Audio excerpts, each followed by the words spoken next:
اعوذ باللہ من الشیطان اللعین الرجیم بسم اللہ الرحمن الرحیم الحمد للہ رب العالمین والصلاة والسلام علی اشرف الانبیاء والمرسلین والشفیع المذنبین ابی القاسم محمد وَأَهْلِ بَيْتِهِ الطَّيِّبِينَ الطَّاهِرِينَ الْمَعْصُومِينَ الْمَظْلُومِينَ مِنْ يَوْمِنَا هَذَا إِلَى قِيَامِ يَوْمِ الدِّينِ أَمَّا بَعْدُ فَقَدْ قَالَ رسول اللہ صلی اللہ علیہ وآلہ وسلم یا علی حبک تقوی و ایمان و بغضک کفر و نفاق. صلوات بھیجیے گا محمد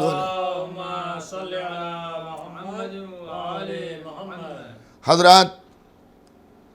آپ کے ذہن عالیہ میں عنوان ہوگا تقوی الہی اور امیر کائنات مولائے متقیان حضرت علی ابن ابی طالب علیہ السلام.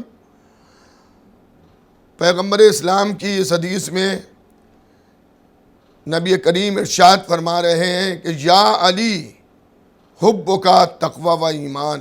اے علی آپ کی محبت تقوی بھی ہے اور آپ کی محبت ایمان بھی ہے.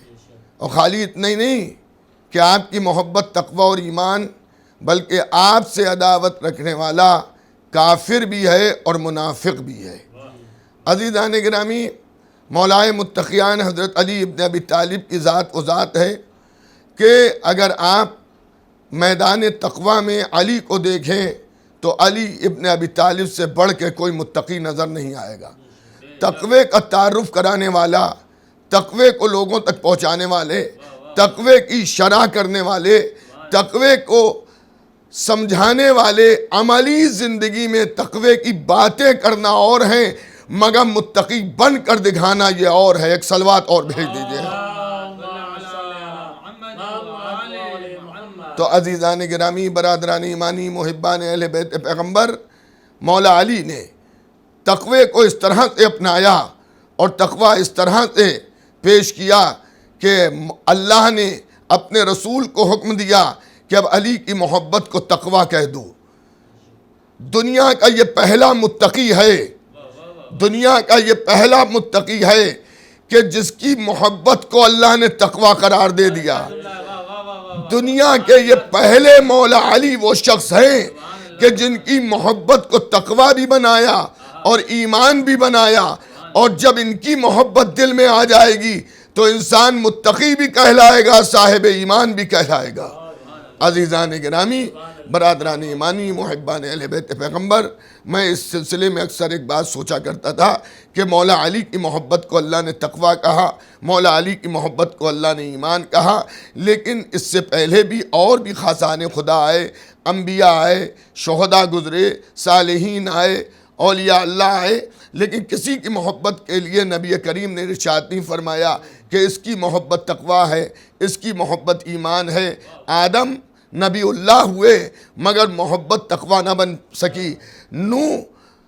حضرت نوح نے تبلیغ دین میں 900 سال سے زیادہ خرچ کیے اور اتنے پتھر مارے گئے کہ نوح پتھروں میں ڈھک جاتے تھے مگر اللہ کے نبی اللہ بنے. آدم صفت اللہ کہلائے مگر محبت تقوی اور ایمان نہیں بن پائی. نوح نبی اللہ کہلائے مگر محبت تقوی اور ایمان نہیں بن پائی. ابراہیم خلیل اللہ کہلائے مگر محبت تقوی اور ایمان نہیں بنی. موسیٰ کلیم اللہ کہلائے مگر محبت تقوی اور ایمان نہیں بنی. عیسیٰ روح اللہ کہلائے مگر محبت تقوی اور ایمان نہیں بنی. لیکن جب ذات امیر المومنین کی بات آئی تو بغیر وہی کلام نہ کرنے والا نبی کہہ رہا ہے یا علی حبک تقوی و ایمان. ایک اور صلوات بھیج دیجئے محمد و آل محمد پر. حضرات، میں عرض کر دوں پہلے ہی، چونکہ جس طرح کا ماحول چل رہا ہے کرونا وائرس کا، جلد سے جلد اللہ اسے نیست و نابود کرے، اس مصیبت کو اور اس بیماری کو، اور یہ دنیا سے ختم ہو. جس طرح سے مجالس ہوا کرتی تھیں اس طرح سے اس سال نہیں ہو پا رہی ہیں۔ آن لائن مجالس کا سلسلہ جاری ہے یا 3-4 مومنین بیٹھ کر مجلس کو سن رہے ہیں۔ بہرحال ہم علماء کے جو پیغامات ہیں ان کا بھی لحاظ ہے ہمیں، اور جو ہماری حکومت کی گائیڈ لائن ہے اس کو بھی شیعان حیدر کرار امام حسین کے عزادار فالو کر رہے ہیں۔ لیکن آپ حضرات آن لائن ظاہر ایک بڑی تعداد میں مومنین ٹی وی کے ذریعے، یوٹیوب کے ذریعے مجالس کو سماعت فرما رہے ہیں۔ میں آپ کو بار بار یاد دلاتا رہوں گا تاکہ اگر ذہن سے بات نکل جائے تو آپ کے ذہن میں پھر آ جائے کہ جس طرح سے آپ امام بارگاہوں میں، جس طرح سے آپ محافل اور جو یہاں بمبئی میں مجالس محافل، ایسی جگہ محفلیں جس کے اندر مجالس ہوتی ہیں، امام بارگاہ، اس تمام جگہوں پر جس طرح سے ہر سال آپ بیٹھ کر مجلس سنتے تھے، اس سال آپ اپنے گھروں میں فرش اذاں بچھا کے اس کے اوپر بالکل اسی طرح سے بیٹھیے کہ جیسے آپ امام بارگاہ میں، امام باڑوں میں بیٹھ کر مجالس کو سنا کرتے تھے، کیونکہ جناب زہرا آپ کے گھر تشریف لائیں گی۔ ان کے استقبال کے لیے فرش اذاں بچھائیے، سوگوار بن کر، سیاہ پوش ہو کر، جتنی دیر آپ جس ذاکر خطیب عالم کی مجلس آپ کو پسند ہو، آپ سنتے ہوں۔ میں اپنے تقریر کے لیے خالی نہیں کہہ رہا ہوں، مجلس کے عنوان سے جب بھی آپ آن لائن مجلس سنیں تو آپ بالکل متوجہ ہو کے سنیں، اور جب خطیب، ذاکر، عالم آپ سے صلوات کی گزارش کرے تو آپ صلوات بھی ضرور بھیجیے، اور اگر آپ کو کوئی بات پسند آتی ہے تو جس طرح سے آپ امام بارگاہوں میں بیٹھ کر سبحان اللہ کہتے ہیں، نعرہ لگاتے ہیں، کیونکہ ذاکر و خطیب کو دکھانے کے لیے نہیں ہوتا ہے، یہ اظہار محبت ہے۔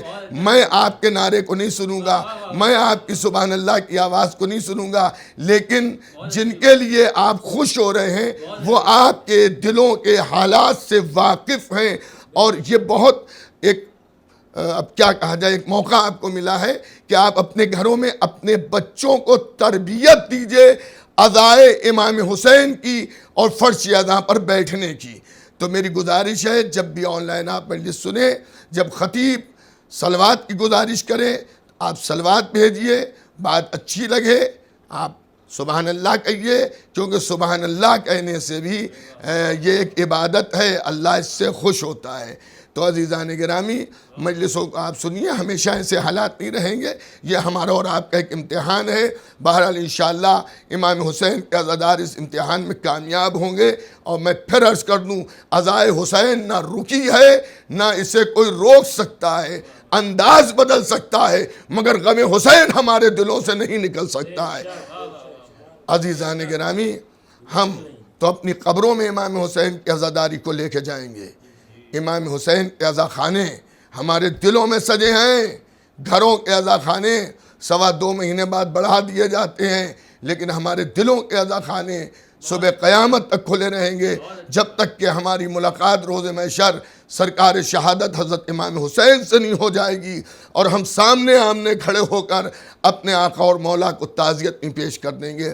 تو عزیزان گرامی، اللہ کا شکر ہے کہ ہمارے دلوں میں ولایت آل محمد ہے، ہمارے دلوں میں محبت اہل بیت ہے۔ محبت اہل بیت کے لیے میں ایک بات کہتا ہوں، برابر کہتا ہوں، میرے سننے والے اس سے پہلے بھی اس جملے کو سن چکے ہوں گے مجھ سے، مال غنیمت کی دولت نہیں ہے کہ یہ ہر ایک کو مل جائے، بلکہ یہ نسلوں کی طہارت کو دیکھ کے چلتی ہے۔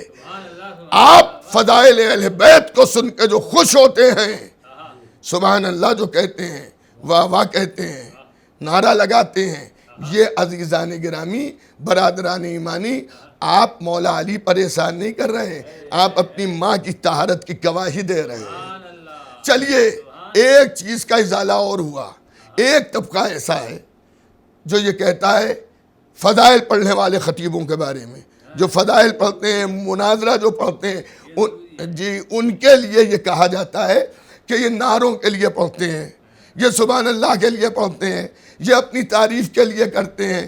تو عزیزان گرامی، اس سال تمام فضائل پڑھنے والے ذاکر سب آن لائن مجلسیں پڑھ رہے ہیں، نہ آپ کا نعرہ سن رہے ہیں نہ آپ کی تعریف سن رہے ہیں، لیکن وہ ذکر علی کر رہے ہیں۔ اس کا مطلب یہ ہے کہ ہم نہ نعروں کے لیے فضائل پڑھتے ہیں نہ اپنی تعریف کے لیے فضائل پڑھتے ہیں، علی کو لائق تعریف سمجھتے ہیں۔ ہمارا خون پاک ہے، ہماری نسل پاک ہے، اس لیے ہم علی علی کرتے ہیں۔ ایک صلوات بھیج دیجئے گا محمد و آل محمد پر۔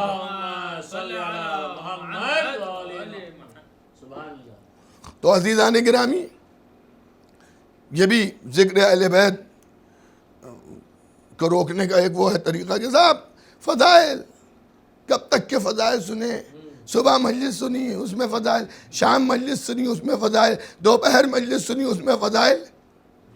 ارے فضائل، اگر کوئی بچہ گھر میں یہ کہہ دے ابا، ڈیڈی، بابا صبح نماز پڑھی 2 رکعتوں میں سورہ الحمد، ظہر کی نماز پڑھی 4 میں 2 رکعتوں میں سورہ الحمد، عصر کی نماز پڑھی 4 رکعتوں میں 2 رکعتوں میں سورہ الحمد، مغرب کی 3 رکعت پڑھی اس میں 3 رکعتوں میں 2 رکعت سورہ الحمد پڑھا گیا، عشاء کی 4 رکعت نماز اور 4 رکعت میں 2 رکعتوں میں تو 2 رکعت صبح، 2 رکعت ظہر، 2 رکعت عصر، کہے ہوئی 6 رکعتیں ہوئی، 2 مغرب، 3 میں سے 8 اور 2 عشاء، 10، 17 رکعت نماز میں 10 رکعت نماز ایسی ہے جس میں ہمارے دادا، پردادا، لکڑ دادا، سکڑ دادا، ہم خود پوری عمر سورہ الحمد کی تلاوت کر رہے ہیں، مگر کیا کبھی کسی نے کہا قرآن کا اور کوئی سورہ پڑھو؟ کب تک کہ سورہ الحمد پڑھو گے؟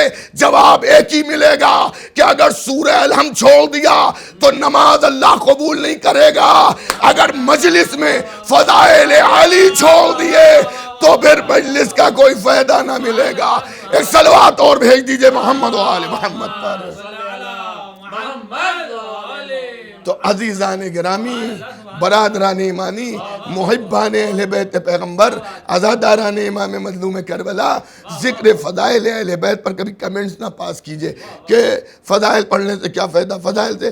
اور دیکھیں میں جو ہوں فصلی ذاکر نہیں ہوں، میں پورے سال امام حسین علیہ السلام کی خدمت کرتا ہوں اور میں خادم ہوں سرکار سید الشہداء حضرت امام حسین علیہ السلام کا۔ میں اس سال حالات جیسے تھے، ان حالات میں اگر میں بمبئی نہ بھی آتا تو کوئی میرے اوپر اعتراض نہ کرتا۔ بہت سے لوگوں کی رائے یہ تھی کہ لکھنؤ سے تم لائف کرو، لیکن میں آیا۔ میں صرف ایک وجہ سے آیا کہ میری ڈیوٹی پر میں پہنچ جاؤں، اس کے بعد جیسے حالات ہوں گے ان حالات میں معاملات کو ایڈجسٹ کیا جائے گا۔ الحمدللہ میں آیا، اور خدا سلامت رکھے تمام مومنین کو، بالخصوص جو لوگ عزاداری کو انٹرنیٹ کے ذریعے، یوٹیوب کے ذریعے، اپنے چینلز کے ذریعے مومنین تک پہنچا رہے ہیں، اور مومنین شریک عزائے امام حسین علیہ السلام ہو رہے ہیں۔ تو میں آیا بمبئی، اور الحمدللہ میں بیٹھا ہوں، پڑھ رہا ہوں، اور انشاءاللہ میں اپنی پوری ڈیوٹی کر کے پھر لکھنؤ واپس جاؤں گا۔ تو میں سال بھر مجلسیں پڑھتا ہوں، ولادت، شہادت کی مجالس، محافل، پھر مومنین کے اصال ثواب کی جو مجالس ہوتی ہیں، 40ویں، پنجم، سیوم، برسی، اس سب کی تبلیغی مجالس جو ہوتی ہیں وہ سب میں پڑھتا ہوں۔ لیکن میرا ایک نظریہ ہے، مجھ سے کم از کم کوئی یہ توقع نہ رکھے کہ جو عزائے امام حسین کی مجالس ہیں 10 دن یہ، اور اس کے آگے جو ایام عزا کی مجالس ہیں اس میں میں کچھ اور پڑھ دوں۔ توجہ کیجئے گا، ہر ایک کا اپنا اپنا نظریہ ہے۔ میں آج سے نہیں، میں بمبئی جو ہے مجھے 27-28 سال ہو گئے ہیں بمبئی آتے ہوئے، لوگ مجھ سے اور میری خطابت سے واقف ہیں، تو میں جو ہوں وہ ذکر فضائل کا اس میں کمپرومائز نہیں کر سکتا۔ اس لیے میرے بھائیوں، میرے دوستوں، میرے عزیزوں، موضوع کے اعتبار سے ماحول کے اعتبار سے، وقت کے اعتبار سے گفتگو ہوتی ہے نہیں ہے؟ نماز، پنجگانہ نماز کے طریقے الگ ہیں، مخصوص نمازوں کے طریقے الگ ہیں۔ یہ اعمال روز عید غدیر کی نماز ہے، یہ جو ہے اعمال عاشورہ کی نماز ہے، یہ مہینے کے پہلے تاریخ کی نماز ہے، یہ چاند رات کی نماز ہے، یہ جو ہے معراج کے دن کے اعمال کی نماز ہے۔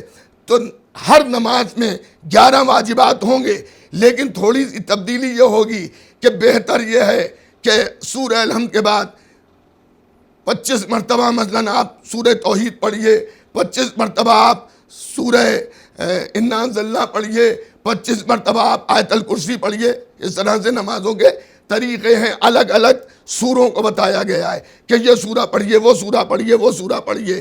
لیکن پنجگانہ نماز میں ہم وہ سورہ نہیں پڑھتے، سورہ الحمد پڑھتے ہیں، کوئی ایک اختیاری سورہ پڑھتے ہیں۔ تو عزیزان گرامی، اسی طرح سے سال بھر کی مجالس کا عنوان آپ جو بھی قرار دیجئے، مگر مجلس اسی وقت مجلس ہوگی جب ذکر ولایت آل محمد ہوگا۔ سورے بدلے جا سکتے ہیں مگر سورہ الحمد نہیں بدلتا۔ ہائے میں کیا عرض کر رہا ہوں، ارباب ولا، سورے بدلے جا سکتے ہیں لیکن سورہ الحمد نہیں بدلا جا سکتا۔ کہ اعمال عاشورہ ہیں تو اس میں آپ یہ سورہ پڑھیے، سورہ پڑھیے، سورہ پڑھیے، سورہ الحمد نہ پڑھیے گا۔ اعمال غدیر ہیں، نماز پڑھیے 2 رکعت، یہ سورہ پڑھیے، سورہ الحمد نہ پڑھیے۔ عزیزان گرامی، اگر فقہا سے پوچھئے، علماء سے پوچھئے، تو وہ کہیں گے کوئی نماز ایسی ہے ہی نہیں کہ جس میں بغیر سورہ الحمد کے نماز ہو۔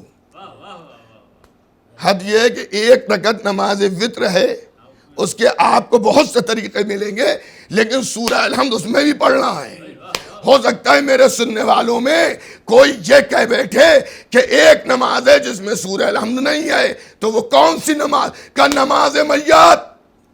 نماز میت میں سورہ الحمد نہیں ہے، لیکن میں ایک بات عرض کروں، وہ نماز میت جو ہے وہ دعا کے معنوں میں آئی ہے، اور اگر اس میں سورہ الحمد نہیں ہے تو طہارت بھی شرط نہیں ہے، وضو کی شرط بھی نہیں ہے۔ توجہ ہے یا نہیں ہے؟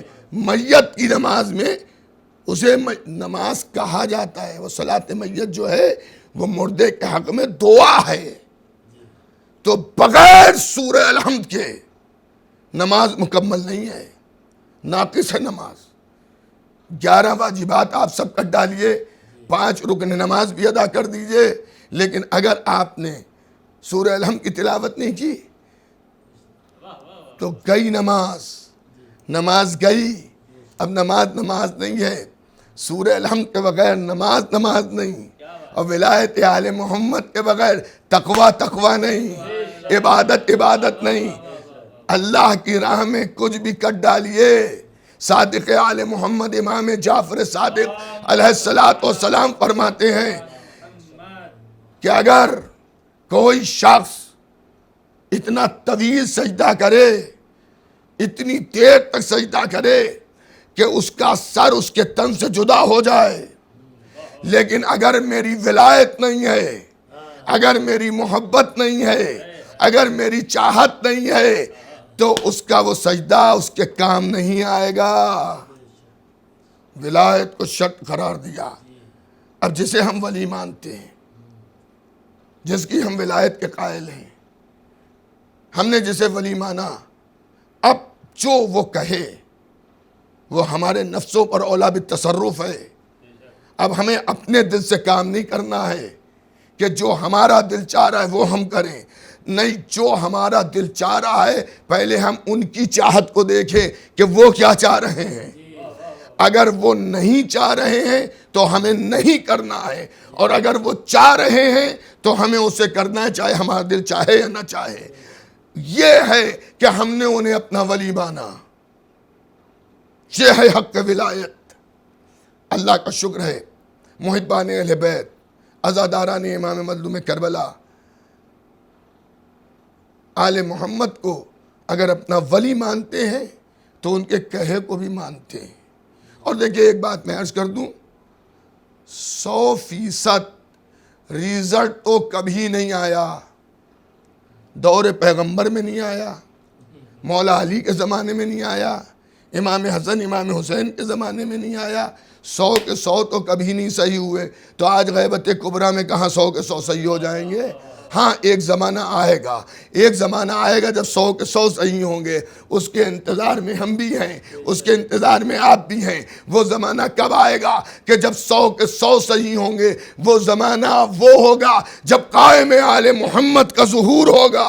ایک بلندر صلوات بھیج دیجئے۔ پھر میں اپنے سننے والوں سے عرض کر دوں کہ جب درخواست صلوات کی ہو، صلوات ضرور بھیجیے گا۔ ٹھیک ہے آپ کی آواز مجھے نہیں سنائی دے رہی ہے کہ آپ صلوات کے انداز سے بھیج رہے ہیں، لیکن اللہ سن رہا ہے، اللہ سن رہا ہے جو آپ کی رگے گردن سے زیادہ قریب ہے۔ جب میں پڑھنے میں کوئی کوتاہی نہیں کر رہا ہوں، جیسے بڑے مجموع میں پڑھتا تھا ویسے میں یہاں پہ پڑھ رہا ہوں، تو آپ بھی سننے میں کوئی کوتاہی نہ کیجیے گا۔ اور اگر میرا کوئی جملہ آپ کو پسند آ جائے اور کوئی جملہ آپ کو اچھا لگے تو میرے حق میں، میرے اولادوں کے حق میں یہ دعا کیجیے گا کہ ہماری نسلیں صبح قیامت تک محب اہل بیت پیدا ہوتی رہیں، دنیا کو ٹھکرا دے مگر دامن محبت اہل بیت کو نہ چھوڑیں، کیونکہ یہ دنیا انسان کی چند روزہ دنیا ہے۔ حضرت نوح نے اس دنیا کو کتنا مختصر سا سمجھا۔ جن کی تبلیغی عمر 950 برس کی ہے، 950 برس جنہی نے تبلیغ کی ہے، تو ان کی عمر کتنی ہوگی اللہ ہی بہتر جانے۔ ہمارے نبی کی 63 سال کی زندگی ہے، جس میں 23 سال تبلیغ کے ہیں، یعنی زیادہ بیشتر زندگی جو ہے وہ خاموش زندگی گزری۔ تو 950 برس تبلیغی زندگی حضرت نوح کی۔ حضرت نوح کی عمر 950 برس نہیں ہے، ان کی تبلیغی زندگی 950 برس ہے۔ لیکن جب ملک نے ان سے یہ پوچھا کہ آپ اپنی زندگی کو کتنا کیسا جانتے ہیں، اتنی عمر ملی تھی، تو سائے میں کھڑے تھے دھوپ میں آ گئے، یا دھوپ میں کھڑے تھے سائے میں آ گئے۔ کیا جس طرح سے ایک سایہ ہوتا ہے، آتا ہے وہ چلا جاتا ہے، میں نے زندگی کو ایسا معنی سمجھا۔ تو آنے والے نے کہا آپ کو معلوم ہے آپ ہی کی نسل میں سے ایسے لوگ پیدا ہوں گے جن کو اللہ عمر 70-80 سال کی دے گا، مگر وہ اپنے رہنے کے لیے لوہے کے مکان بنوائیں گے۔ تو حضرت نوح نے فرمایا اگر مجھے اتنی مختصر سی زندگی ملتی تو میں ایک سجدے میں بسر کر دیتا، ایک سجدے میں زندگی بسر کر دیتا۔ تو جو ہماری عمر ہے 70 سال 80 سال، ارے اگر 80-85 سال کا کوئی ہو جاتا ہے اور آغوش موت سے دو چار نہیں ہوتا تو اب لوگ اس پہ پریشان ہونے لگتے ہیں، ارے بھئی آج کے تھوڑی ہیں، 80 سال کے ہیں، 80 سال کے ہیں، کوئی ضعیف العمر مرتا ہے تو لوگ کیا کہتے ہیں، ارے 80، ارے خیر وہ موت مطلب دنیا دیکھ لی، توجہ ہے یا نہیں ہے؟ تو 80 سال کی عمر بھی اگر انسان کو ملے تو بہت کم ہے، لیکن یہ 80 سال کی عمر اس ابدی زندگی کو حاصل کرنے کے لیے ہوتی ہے۔ مرنے کے بعد کی جو زندگی ہے، ہم مرنے کے بعد مٹتے نہیں ہیں، ہمیں اللہ مرنے کے بعد زندگی دیتا ہے، اور محبت اہل بیت ہمیں تمغہ شہادت دیتی ہے۔ ہم مٹتے نہیں ہیں، ہم زندہ رہتے ہیں۔ ہم وہاں کی زندگی کو اگر بہتر بنانا چاہتے ہیں تو ولایت آل محمد پر ہم جمع ہو جائیں، محمد و آل محمد کی ولایت کو اپنے دل میں رکھ لیں، اور ایسی ولایت پر عمل کریں کہ ہم تو یہ کہیں کہ علی میرا مولا ہے، مولا بھی یہ کہہ دیں کہ میرا چاہنے والا ہے۔ ایک اور صلوات بھیج دیجئے محمد و آل محمد پر۔ عزیزان گرامی، برادران ایمانی، محبان اہل بیت پیغمبر، یہ دن ایام عزا کے دن یہ بھی ثبوت محبت اہل بیت ہے، یہ بھی اہل بیت کی محبت کا ایک ثبوت ہے۔ ایسے حالات میں بھی آپ حضرات عزاداری کر رہے ہیں، اپنے گھروں میں بیٹھ کے کر رہے ہیں، پرسہ پیش کر رہے ہیں، نواخوانی کر رہے ہیں، گھروں پہ سیاہ پرچم لگا رہے ہیں۔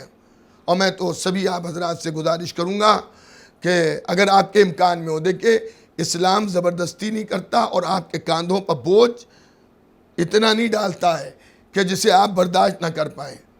یہ اعلان سبھی کے لیے نہیں ہے۔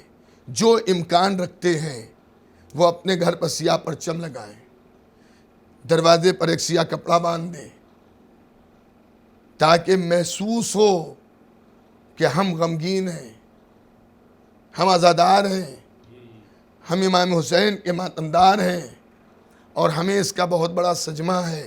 امام حسین کو بے جرم و خطا جو قتل کیا گیا ہے، ہمیں آج بھی ہمارے دلوں میں ایک آگ لگتی ہے۔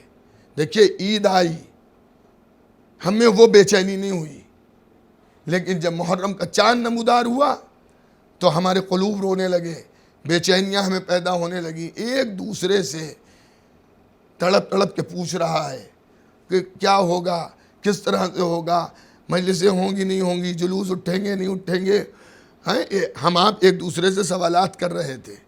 بہرحال یہ زمانہ ہمیشہ رکنے والا نہیں ہے۔ یہ میں نے ابھی بھی پہلے بھی عرض کیا کہ یہ ہمارے اور آپ کا امتحان ہے، اور ہمیں آزمائش کا زمانہ ہے۔ ہم اس موقع کو دیکھیے، عقل مند انسان وہ ہے جو ہر موقع سے فائدہ اٹھا لے۔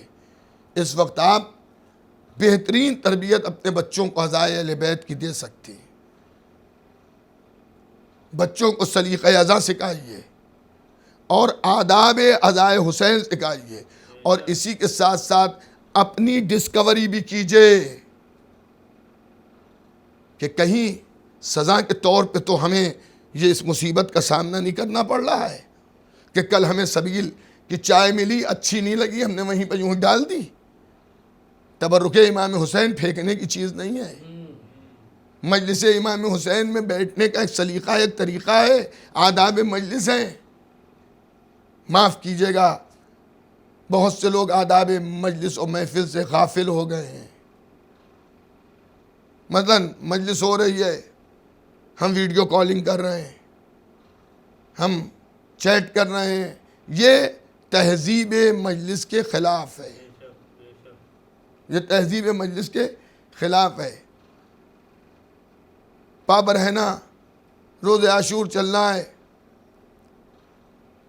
مجھ سے خود ایک بار ایسا ہوا، میں نے ایک مجلس میں ہی بمبئی میں آداب عاشورہ کے بارے میں پڑھا، مجلس ختم ہوئی، میں اترا، ایک صاحب آئے کہیں گے لکھنؤ نہیں ہے بمبئی ہے۔ میں نے کہا یہ تو مجھے بھی معلوم ہے بمبئی، آپ کہنا کیا چاہتے ہیں؟ انہوں نے کہا وہاں ننگے پیر گھوم سکتے ہیں، یہاں مشکل ہے۔ تو میں نے ان سے یہ کہا، ظاہر ہے میں لکی ہوٹل میں ٹکتا ہوں، اس سال بھی وہیں ٹکا ہوں، تو میں نے کہا ہر غالباً منگل یا بدھ کی رات ہوتی ہے، منگل کی رات ہوتی ہے، جس میں ہوٹل کے سامنے جو روڈ ہے اس سے پیدل پابرہنہ ہمارے ہندو بھائی عقیدت مند جو کسی مندر جاتے ہیں، یہ ان کی عقیدت ہے۔ میں نے کہا اسی بمبئی میں ہر 8ویں دن سینکڑوں لوگ ننگے پیر جاتے ہیں، اور آپ ایک دن عاشورے کے دن ننگے پیر پابرہنہ نکلنے میں شرما رہے ہیں۔ تو میں نے کہا دیکھیے ہر چیز میں ایک حکمت ہوتی ہے۔ اللہ نے آپ کو سب کچھ دیا ہے، آپ پاس گاڑی ہے، آپ پاس فلیٹ ہے، اچھے ٹاور میں آپ رہ رہے ہیں، جب آپ لفٹ سے باہر نکلتے ہیں تو آپ کے جسم سے پرفیوم کی خوشبو آتی ہے، لیکن سال میں اگر ایک دن آپ ایسے نکلیں کہ پیروں میں چپل نہیں ہے، جوتا نہیں ہے، آستینیں چڑھی ہوئی ہیں، بالوں میں کنگھی نہیں ہے، کپڑوں پہ پرفیوم نہیں ہے، تو ہو سکتا ہے آپ ہی کی بلڈنگ کا کوئی آپ سے پوچھے کہ یہ بتائیے کیا بات ہے، تو آپ کو ایک موقع ملے گا کہ آپ داستان کربلا اسے سنا سکیں۔ بہرحال میں نے یہ بات اس مجلس میں پڑھی تھی، دوسرے دن ایک صاحب اور ملے مجھے، میں نام نہیں لینا چاہتا ہوں، مشہور آدمی ہیں، یہاں بہت سے لوگ انہیں جانتے ہوں گے ممبئی میں، ان سے میں نے وہ آئے میرے پاس، کہے مولانا جو کل آپ نے پڑھا تھا بالکل صحیح، کل جب میں برہنہ پا آستینے چڑھائے ہوئے، گریبان کھلا ہوا، بال پریشان، لفٹ میں فلیٹ سے نکل کے بیٹھا تو اسی فلور کا ایک نوجوان بھی اسی لفٹ میں تھا، تو اس نے کہا انکل آپ کا جوتا کہاں ہے، شوز کہاں ہیں آپ کے، آج آپ اس طرح سے آستینے کو چڑھائے ہوئے ہیں؟ تو مجھے آپ کی بات یاد آئی. انہیں نے کہا کہ مجھے آپ کی بات یاد آئی, میں نے شہادت علی اصغر اسے سنائی. جلدی میں نے کربلا کا واقعہ اسے سنایا. تو اس کربلا کے واقعے کا اس پر اثر یہ پڑا کہ اس نے کہا انکل مجھے اس سلسلے میں اور بھی باتیں بتائیے گا. تو عزیزان گرامی, جو رسومات ازاں ہیں, جو آداب ازاں ہیں, وہ تبلیغ دین کا بھی ایک ذریعہ ہے. پیغام کو آپ دوسروں تک پہنچا سکتے ہیں. دوستوں اور عزیزوں, مولا نے کیا فرمایا, جب کوئی دنیاوی کسی مصیبت میں پڑو تو تم استغفار کرو, توبہ کرو, کہیں یہ مصیبت تمہارے گناہوں کا کفارہ بن کے تو نہیں آئی ہے. تو عزیزان گرامی, میں یہ سمجھتا ہوں کبھی خواب میں بھی یہ نہیں سوچا تھا کہ ہماری زندگیوں میں ایسا محرم بھی آئے گا جس میں ہم اجتماعی مجالس نہیں کر پائیں گے, ہم جلوس نہیں برآمد کر پائیں گے, اور ہم سڑکوں کے اوپر شاہراہ پر جس طرح عزاداری کرتے تو نہیں کر پائیں گے. کبھی تو خواب میں بھی نہیں سوچا تھا. لیکن عزیزان گرامی, آپ دیکھ رہے ہیں تو ہمیں شہزادی کونین سے بھی توبہ معافی مانگنا چاہیے کہ بی بی اگر ہم سے عزاداری میں کوئی کوتاہی کبھی ہو گئی ہو, عمدن تو ہم نے نہیں کی ہے, لیکن اگر سہون غیر توجہی کی بنا پر ہو گئی ہو, آپ معاف کر دیجئے, مگر ہمیں عزائے امام حسین سے محروم نہ کیجیے گا. دوستوں, میری ایک ہی دعا ہے, ہمیشہ میں اپنے لیے کرتا ہوں, بی بی زہرا سے میری گزارش ہے, آپ کو بھی گواہ کر کے میں بات کہہ رہا ہوں کہ شہزادی اپنے ذکر سے کبھی ہمیں معزول نہ کیجیے گا, ہماری ہدایت کیجیے گا. اگر ہم سے غلطی ہو جائے, اگر ہم سے کوئی کمی و خامی ہو جائے تو آپ ہماری ہدایت فرمائیے گا, مگر ہمیں اس ذکر سے معزول نہ کیجیے گا. ہماری آخری سانس بھی آپ کا ذکر کرتے ہوئے نکلے. دوستوں اور عزیزوں, یہ نعمت ہے, محبت اہل بیت نعمت ہے. مجلس حسین, عزائے حسین ہمارے لیے نعمت ہے. فرش ازاں ہم سے کچھ لے کے نہیں جاتا, بلکہ فرش ازاں ہمیں دین و دنیا کی ضرورتوں کو پورا کر کے جاتا ہے. ایسے سینکڑوں افراد آپ کو ملیں گے کہ جنہیں دین مجلس حسین سے سیکھا, عزائے حسین سے دین سیکھا.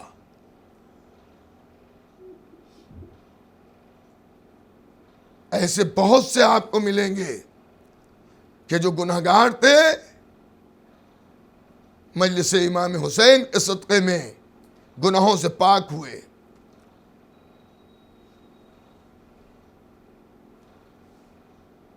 کبھی کبھی ایک نظریہ پیش کیا جاتا ہے کہ اگر گنہگار ہو تو تمہیں مجلس حسین میں آنے کا حق نہیں ہے. میں اس جملے کی ہوش و حواس کے ساتھ مخالفت کرتا ہوں کہ یہ حق کسی کو نہیں ہے کہ وہ کسی کو بھی عزائے حسین میں آنے سے روکے. حسین کی عزا کے دروازے سب کے لیے کھلے ہیں. یہ تو آنے والے کو لحاظ رکھنا چاہیے کہ ہم کس وادی مقدس میں قدم رکھ رہے ہیں, تو پہلے ہی گناہوں سے پاک ہو جائے, اپنے کی ہوئی برائیوں پر توبہ کرے, استغفار کرے, اور امام حسین تک آتے آتے اس چیز کا عہد کرے کہ ہم اب وہ برائیاں نہیں انجام دیں گے. میں نے یوں ہی نہیں کہا, میرے سامنے تاریخ کے واقعات ہیں. جب سرکار سید الشہداء کی ولادت ہوئی ہے پیکر بشریت میں, یوں تو امام اس وقت بھی تھے جب نہ آدم تھے نہ بنی آدم, خمیر آدم گوندا گیا ہے مگر آل محمد کا نور موجود تھا. یہ تو ہم آپ سمجھنے کے لیے کہتے 3 شعبان کو ولادت ہوئی, 10 محرم کو شہادت ہوئی. یہ تو پیکر بشریت میں ہماری ہدایت کے لیے جو تشریف لائے اس کے تاریخیں ہیں. یہ تو عزیزان گرامی, جب آئے ہزاروں مرتبہ کا واقعہ سناؤں, میں کوئی نیا واقعہ نہیں پڑھ رہا ہوں, صرف متوجہ کرنے کے لیے. تو ایک فطرس تھا جس سے اللہ ناراض تھا، جنت سے اسے زمین پر پھینک دیا گیا تھا، بازو شل کر دیے گئے تھے، ایک خرابے میں پڑا ہوا تھا. اس نے جب نزول ملائکہ دیکھا، مجھے پورے حالات نہیں پڑھنا ہے، صرف جو شاہد مثال ہے وہ عرض کرنا ہے. تو جبرائیل کو پہچانتا تھا. جب جبرائیل کو دیکھا کہ کروڑوں فرشتوں کے ساتھ نزول ہو رہا ہے، جبرائیل کا قیامت آ گئی. کہ فطروس یہ کیوں کہہ رہے ہو قیامت آ گئی؟ کہ میں نے یہ سنا ہے کہ قیامت کے دن آسمان سے نزول ملائکہ ہوگا، اتنے ملک تو میں نے کبھی آتے نہیں دیکھے جتنے آج آ رہے ہیں. تو جبرائیل نے کہا کہ نہیں، قیامت نہیں آئی ہے. مگر میں کہوں گا جبرائیل، فطروس کے جملوں کو بھی غور کر لو. بے شک قیامت تو نہیں آئی ہے، مگر دشمن حق کے لیے قیامت سے کم بھی نہیں ہے حسین کی ولادت. تو فطروس نے کیا کہا؟ دیکھیے میں جو عرض کرنا چاہ رہا ہوں کہ گناہگار کو مجلس میں آنا چاہیے یا نہیں آنا چاہیے، یہ ذہن میں رہے. اب وہاں فطروس کہہ رہے ہیں جبرائیل مجھے بھی لے چلو. جبرائیل ہمارے جیسے نہیں ہے کہ میں باندرا سے ڈونگری آیا اور یہاں پر مجلس عرض کر رہا ہوں. کسی صاحب نے کہاں جا رہے ہو مولانا؟ میں نے کہا ٹاؤن جا رہا ہوں مجلس پڑھنے. میں نے کہا میں بھی چلوں، اگر میری مرضی ہے تو میں نے کہا بیٹھ جائیے، اگر مرضی نہیں ہے تو کوئی عذر پیش کر دیا. مگر جبرائیل اپنی مرضی سے کوئی کام نہیں کرنے والے ہیں. جبرائیل وہی کریں گے جو اللہ کا حکم ہوگا. تو جیسے فطروس نے جبرائیل سے پوچھا، جبرائیل نے اللہ سے پوچھا، اللہ نے کہا کہ لے جاؤ. کس کو لے جاؤ؟ گناہگار کو. اللہ جس سے ناراض ہے بالوں پر چھین کر خرابے میں ڈال دیا ہے، برسوں سے سزا بھگت رہا ہے. اچھا یہ گناہگار بڑا ہوشیار تھا، جب گیا تو پہلے مبارکباد دی مولا حسین کی ولادت کی. اس کے بعد کہا کیا میرے گناہ بھی معاف ہو سکتے ہیں؟ ہائے ہائے، کیا میرے گناہ بھی معاف ہو سکتے ہیں؟ حضور نے یہ نہیں کہا ہو سکتے ہیں نہیں ہو سکتے ہیں، کہا اسے حسین کے جھولے سے مس کر دو. ہائے ہائے، توجہ ہے یا نہیں ہے؟ اس کو حسین کے جھولے سے مس کر دو. اچھا عزیزان گرامی، فطروس جیسے مس ہوئے، اللہ نے گناہوں کو معاف بھی کیا. خالی معاف نہیں کیا، نئے بازو بھی عطا کر دیے، اور یہ بھی بتا دیا کس کے صدقے میں بازو ملے ہیں. ہم لکھتے ہیں ھذا من فضل ربی، اللہ نے لکھ دیا ھذا من فضل حسین ابن علی. یہ امام حسین کا فضل ہے. لائق تو تم نہیں تھے فطروس، یہ فضل حسین ہے کہ تمہیں بازو عطا کر دیے گئے. عزیزان گرامی، تو گناہگار تب بیٹھا رہتا وہیں، خطائیں معاف نہیں ہوتی. جب گناہگار در حسین تک آتا ہے تب نیکوکار بنتا ہے، اور اگر در حسین سے دور رہتا ہے تو نیکوکار نہیں بن پاتا. نیکوکار بننے کے لیے ضروری ہے در حسین پر آئے. میں ایک مثال دے دوں. آپ آ رہے تھے، قریب سے کوئی گاڑی گزری، نجس پانی آپ کے ہاتھ پر پڑ گیا، چھینٹ پڑ گئی، ہاتھ نجس ہو گیا. اب آپ اس ہاتھ کو پاک کرنے کے لیے پانی سے دور رکھیں گے یا پانی سے بلا فضل کریں گے؟ اگر آپ نے ہاتھ کو پانی سے دور رکھا تو ہاتھ نجس کا نجس رہے گا، جس جگہ پر یہ ہاتھ لگے گا وہ جگہ بھی نجس ہو جائے گی. لیکن اگر آپ نے پانی سے بلا فصل کر دیا تو ہاتھ پاک ہو جائے گا. اب اگر لباس میں لگ گیا تو لباس بھی پاک رہے گا. گناہگار اگر در حسین سے دور رہے گا تو گناہگار رہے گا، در حسین پر آ جائے گا انشاءاللہ نیکوکار بن جائے گا. ایک صلوات بھیج دیجئے محمد و آل محمد پر. تو امام حسین کے در سے دور رہنا یہ مناسب نہیں ہے. گناہگار آئے، ایک نہ ایک دن ہدایت پا کے ضرور جائے گا. ایک نہ ایک دن ایسا آئے گا کہ اس کی ہدایت ہوگی. محبت امام حسین گناہ سے نکالتا ہے. میں آپ کی بے شک گناہگار، میں آپ کو تاریخ کا ایک گناہگار دکھاؤں. بہت بڑا گناہگار تھا، بہت بڑا گناہگار. کربلا کے واقعے میں اس نے بہت بڑا گناہ کیا تھا. سب سے پہلے جس کے لشکر نے حسین کو روکا ہے مولا حسین کو وہ حر کا لشکر تھا. حر کے لشکر نے روکا تھا مولا حسین کو. مگر قوت فیصلہ پروردگار حر کی جیسی دے کہ ایک رات میں فیصلہ بدل کے لعنت اللہ کی فہرست سے نکل کے علیہ السلام میں آ گیا. لشکر یزیدی کے کسی سپاہی کی نشان قبر کربلا میں نہیں ملے گی. امام حسین علیہ السلام کے ساتھ تو 72 شہید ہوئے, ان کی قبور آپ کو مل جائیں گی, لیکن امام حسین کے لشکر سے کئی گنا زیادہ لشکر یزیدی کے افراد مارے گئے تھے. کئی گنا زیادہ مارے گئے تھے. اگر یہ 72 مارے گئے تھے تو وہ کئی ہزار مارے گئے تھے. لشکر یزیدی کے سپاہیوں کو بنی ہاشم کے چھوٹے چھوٹے بچوں نے کئی 100 کو قتل کیا. 72 کی قبریں تو بعد میں بنی, لیکن لشکر یزیدی جو تھے انہی نے اپنے سپاہیوں کو 11 محرم کو, یہی تو امام سجاد فرما رہے تھے جب حضرت زینب سلام اللہ علیہ نے فرمایا ہے کہ بیٹا سجاد کیا تم بھی جان دے دو گے, تو امام نے کیا فرمایا کہ پھوپھی اماں انہوں نے اپنی نجس لاشوں کو دفنا دیا اور میرے بابا کا لاشا یوں ہی بے گور و کفن پڑا. یہ آپ سنتے ہیں مجلسوں میں ہر سال. تو اس کا مطلب یہ ہے کہ جب 11 محرم کو قافلہ وہاں سے روانہ ہوا ہے, اسیر کیے گئے ہیں خاندان عصمت و طہارت کی عورتیں, بچے اور امام چہارم, تو اس سے پہلے لشکر یزیدی نے اپنے سپاہیوں کو دفن کر دیا تھا اور امام حسین علیہ السلام اور ان کے ساتھیوں میں سے کسی کو بھی دفن نہیں کیا گیا تھا, بعد میں دفن ہوئے ہیں. پوری توجہ, ایک دعوت فکر ہے. تو لشکر یزیدی دفن کیا گیا, لیکن کربلا کی زمین پر جا کے میں مجلسیں پڑھنا چھوڑ دوں گا اگر کوئی لشکر یزیدی کے کسی سپاہی کی نشان قبر دکھا دے کہ یہ لشکر یزیدی میں کا سپاہی ہے جسے کربلا کے اندر امام حسین کے لشکر نے قتل کیا تھا, اس کی قبر ہے.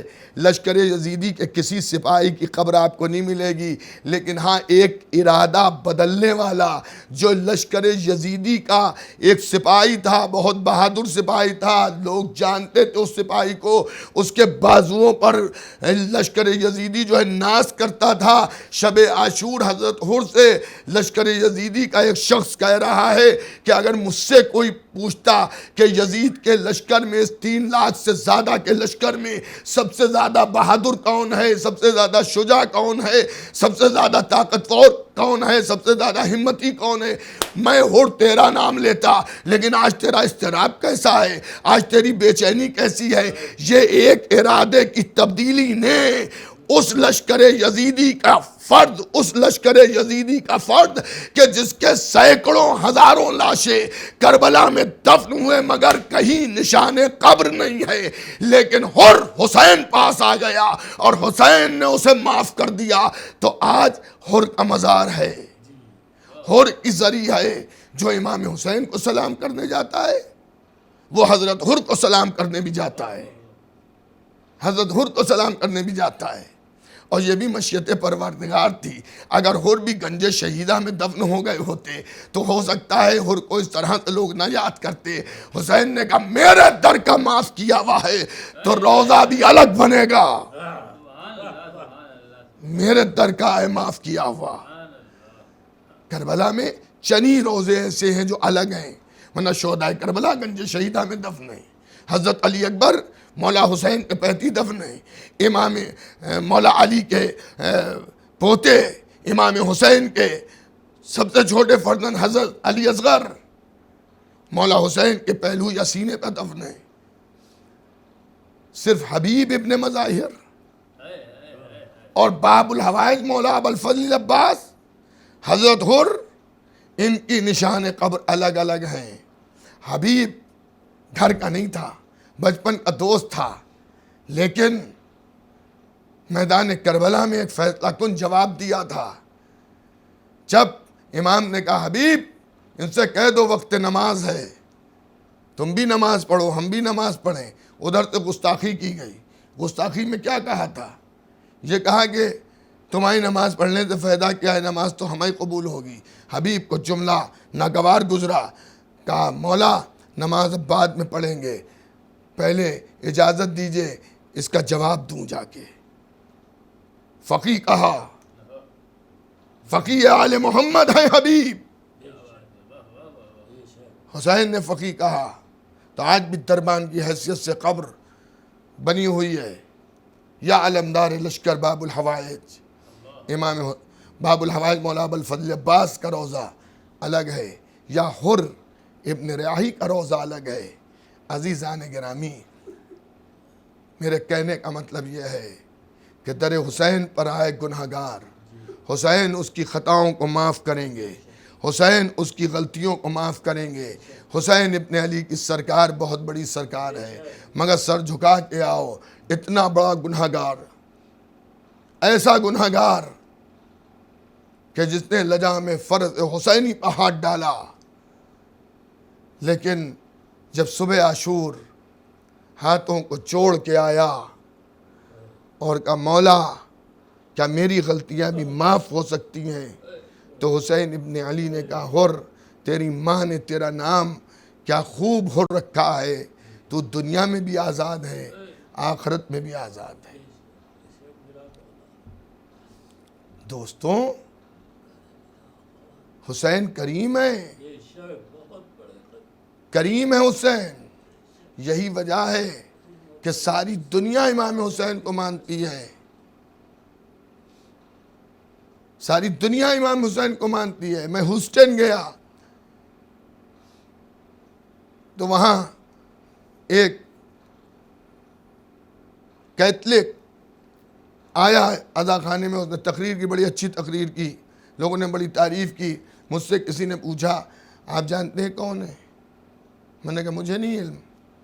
کہا یہ مسلمان نہیں ہے، آپ اس ہندوستان میں دیکھیے کتنے غیر مسلم افراد امام حسین کے عقیدت مند ہیں. میں نے کسی مجلس میں ایک واقعہ پڑھا تھا کہ میں پچھلے سال گجرات گیا، گجرات کی ایک آبادی، ایک قصبے اور دیہات میں گیا تو وہاں بہت کم مومنین تھے. سادات کی آبادی تھی، 5-7 گھر تھے. جب امام باڑہ دیکھا تو بہت بڑا امام بارگاہ. تو میں نے کہا یہ اتنے بڑا امام بارگاہ، اس کا مطلب یہ کبھی یہاں بہت بڑی تعداد میں شیعہ ہوں گے. کیا نہیں ہمیشہ اتنے ہی رہے. تو میں نے کہا بھی اتنا بڑا امام باڑہ جو بنایا گیا اس کا سبب کیا تھا، یہ کبھی بھرا ہے؟ میں سوچا شاید کسی پروگرام پہ اطراف کے مومنین آتے ہوں. کہا یہ ہر سال بھرتا ہے. میں نے کہا مولانا یہ ہر سال بھرتا ہے، اس میں جگہ نہیں رہتی ہے، اتنے لوگ ہوتے ہیں. میں نے پوچھا کہ کہاں سے آتے ہیں؟ اطراف کے مومنین آتے ہیں؟ کہا نہیں، این ہنود آتے ہیں، ہندو دھرم کے لوگ آتے ہیں. اور اس کے بعد وہ مجھے ایک حصے میں لے گئے جہاں 2 زریاں رکھی تھیں. کہ یہ زری ہماری ہے، یعنی شیعوں کی، شیعہ اسے اٹھاتے ہیں، اور یہ زری اہل ہنود کی ہے. گجرات کے جب حالات خراب ہوئے تھے اور پولیس کا بندوبست بہت سخت تھا تو کہہ لیں گے ہمیں گفتگو کرنے کی ضرورت نہیں ہوئی. ہمارے ہندو بھائیوں نے امام حسین علیہ السلام کی زری کو برآمد کرایا. دوستوں یہ کیا وجہ ہے؟ وجہ صرف یہ ہے، مذہب کو نہ دیکھیے، اگر انسان میں انسانیت ہے تو وہ امام حسین کے در پر ہے، کیونکہ حسین نے انسانیت کا درس دیا. حر جب خدمت امام حسین میں آیا، آج ہی کا وہ دن تھا 2 محرم کہ جب حر نے امام حسین کے سواری کی لجام پر ہاتھ ڈالا اور ڈال کے اس نے کہا فرزند رسول اب اس کے آگے نہ جائیے، یہیں پر رک جائیے. غازی عباس کو جلال آ گیا، تلوار کو بے نیام کر لیا، لیکن حسین کے موتی ہیں عباس ایک بہادر کا تلوار نکال کر بغیر چلائے نیام میں رکھنا یہ آسان کام نہیں ہے۔ عزاداروں، حسین نے کہا عباس تلوار روک لو، خالی اتنا نہیں، پھر فرمایا عباس یہ پیاسا لشکر ہے، اسے پانی پلا دو۔ اے عزاداروں، 2 محرم کو حسین نے مخالف لشکر کے سپاہیوں کو عباس ابن علی کے ذریعے پانی پلوایا۔ شاید آج تک عزادار سبیلیں اسی لیے لگاتے ہیں۔ جزاک اللہ۔ یقیناً سننے والے مصائب ہو رہے ہوں گے، رونے پہ کوئی پابندی نہیں ہے۔ پرسہ دیجئے بی بی زہرا کو، آج 2 محرم ہے، آج قافلہ کربلا میں رکا۔ ہونٹ نے کہا عبید اللہ ابن زیاد کا حکم آیا ہے کہ اب حسین کو آگے نہ بڑھنے دیا جائے، رک جائیے۔ حسین ابن علی رک گئے، خیمے لگا دیے گئے، شہزادیاں خیموں کی طرف جا رہی ہیں۔ زینب نے کربلا کی زمین پر جیسے پہلا قدم رکھا، ایک تیز ہوا کا جھونکا آیا، سر سے ردا ہٹ گئی، آواز دی بھیا حسین آ گئے۔ بہن زینب کیا بات ہے؟ کہا بھیا میں نے زمین پر جیسے پیر رکھا ویسے ہی ہوا کا ایک تیز جھونکا آیا، میرے سر سے چادر الٹ گئی۔ میں کہوں گا بی بی آپ نے چادر کو پھر صحیح کر لیا نا، آپ خیمے کے اندر ہیں، حسین بھی ہیں، عباس بھی ہیں، علی اکبر بھی ہیں، اون و محمد بھی ہیں، قاسم بھی ہیں۔ ارے 10ویں محرم کو انہی خیموں سے اس عالم سے نکلیے گا کہ ظالم چادر چھین چکے ہوں گے۔ علی کی بیٹی فریاد کر رہی ہوگی، ہائے میرا پردہ۔ ارے جن بیویوں کو زمانے نے پرچھائی بھی نہ دیکھی ہو، جن بیویوں کی، ارے وہ 10ویں محرم کو بے مخنہ چادر۔ اللہ اکبر، اللہ اکبر۔ خدا آپ کی آوازوں پر نزول رحمت کرے۔ ابھی تک آپ نے جیسے بھی مجلس سنی ہو مگر اب سروں کو جھکا لینا۔ حسین کی ماں آپ کے گھروں میں آ گئی، رومال سفید لے کے آئی ہیں، رومال خالی نہ جائے۔ آنسوؤں کا نذرانہ عزاداروں پیش کیجئے۔ اے عزاداروں، اے حسین پر رونے والوں۔ زینب کہتی ہیں بھیا جب سے میں نے زمین پر قدم رکھا ہے، اے بھیا یہ عجیب و غریب زمین ہے، میرا دل گھبرا رہا ہے۔ اے بھیا یہ کیسی زمین ہے؟ حسین ابن علی نے جھک کر ایک مٹھی خاک کی لی اور لینے کے بعد کہا بہن اس خاک کو سونگو۔ زینب نے خاک سونگی، کہا بھیا اس میں تو تمہاری خوشبو آ رہی ہے۔ حسین نے کہا بہن یہی زمین کربلا ہے۔ اے بہن اسی زمین پر ہمیں قتل کیا جائے گا۔ اللہ اکبر۔ خالی حسین کا قافلہ کربلا میں نہیں رکا ہے، روح فاطمہ زہرا بھی کربلا آ گئی۔ جب رات آئی، 2 محرم کا دن گزرا اور رات آئی تو کسی بی بی کے رونے کی آواز آ رہی ہے، کوئی بی بی رو رہی ہے۔ زینب تڑپ گئی، اے بھیا یہ کون ہے جس کی رونے کی آواز پشت خیمہ سے آ رہی ہے؟ حسین نے کہا بہن پہچانا نہیں؟ ارے یہ میری ماں فاطمہ زہرا جس نے چکیاں پیس پیس کے پالا۔ بس ارباب اذاں اور کے لشکر نے 2 محرم کو قافلہ روکا۔ حسین وارد کربلا ہو گئے، لیکن جب 9 محرم کی رات دن گزر کے رات آئی تو جس ہور نے قافلہ روکا تھا لجام فرس حسینی پر ہاتھ ڈالا تھا، اب وہ ہور ہاتھ مل رہا ہے کہ مجھ سے یہ غلطی کیا ہو گئی کہ میں نے حسین کو یہاں روک دیا۔ ارے اب اتنا بڑا لشکر، کل حسین قتل کر دیے جائیں گے، رات بھر ہور جنت و جہنم کے درمیان ٹہل پھیلتا رہا۔ اے عزاداروں، جب سویرا نمودار ہوا، بس مجلس ختم ہو رہی ہے، پرسہ دے لیجئے، آنسو بہا لیجئے، اور جب آیا ہے تو زہیر قین مولا حسین کے خیمے کے باہر پہرا دے رہے ہیں، اور تلوار لگائے ہوئے ہے۔ زہیر نے حر کو روکا، اور میں تجھے اس وقت تک اندر نہیں جانے دوں گا جب تک کہ تو اپنے اسلحے کو اپنے جسم سے الگ نہ کر دے۔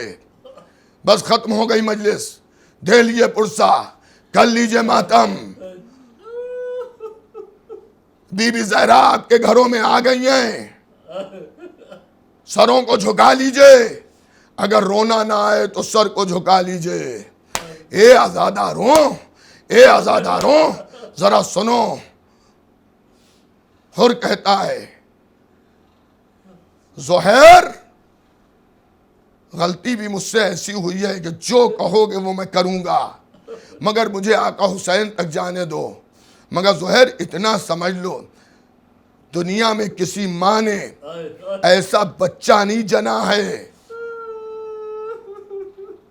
کہ میری زندگی میں میرے جسم سے اسلحے کو دور کر دیتا، لیکن ٹھیک ہے، تم کہتے ہو میری غلطی ہے، اپنے اسلحے کو اتار کے الگ رکھا۔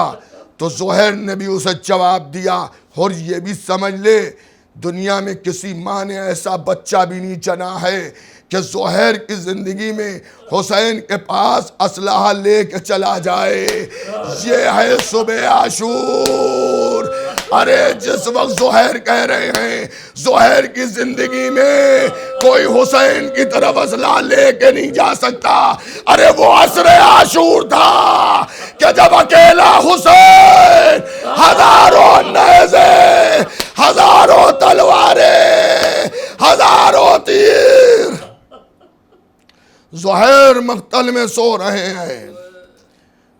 عزاداروں، اور امام کی خدمت میں آیا، امام نے اس کی غلطیوں کو معاف کیا، تو حر کہتا ہے، مولا مجھ سے بڑی غلطی ہوئی ہے، مولا آج آپ کا لال بھی آپ کے سامنے مارا جائے گا۔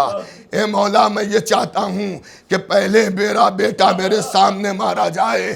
تو حسین ابن علی نے فرمایا، حر مجھے شرمندہ کر رہا ہے، اے حر تو میرا مہمان ہوا ہے، ارے حر میرے پاس تو ایک قطرہ آب بھی نہیں ہے جو میں مہمان نوازی کروں۔ تو حر کہتا ہے، آقا اس وقت مجھے جام شہادت پینے کا شوق ہے، میرے بیٹے کو اجازت دیجئے تاکہ مجھے احساس ہو کہ باپ کے سامنے جب اس کا جوان بیٹا مرتا ہے تو اس کے دل پر کیا اثر ہوتا ہے۔ لیجئے حر کا بیٹا گیا، یہ 3 دن کا بھوکا نہیں ہے، یہ 3 دن کا پیاسا نہیں ہے، میدان کارزار میں گیا، لڑتے لڑتے زخمی ہوا۔ جب حر کا فرزند زمین پر گرا تو اپنے باپ حر کو آواز دی، حر شیر غضبناک کی طرح سے بڑھا، لیکن حر کہتے ہیں کہ میرے جانے پہنچنے سے پہلے حسین پہنچ گئے تھے۔ ارے خالی حسین پہنچے نہیں تھے، میرے بیٹے کے سر کو اپنے زانو پر رکھے مجھے آتے دیکھا، عباس یہ جوان کی میت ہے، اور باپ کا دل رکھتا ہے، حر کو واپس لے جاؤ۔ ارے عباس لے گئے، میں گاؤں گا فریاد، ارے حر کا یہ خیال، ارے کاش کو کربلا میں کوئی ہوتا آتا جب حسین اکبر کے رخسار پر رخسار رکھ کے رو رہے ہیں، کوئی نہیں ہے جو حسین کو سہارا دے، کوئی نہیں ہے۔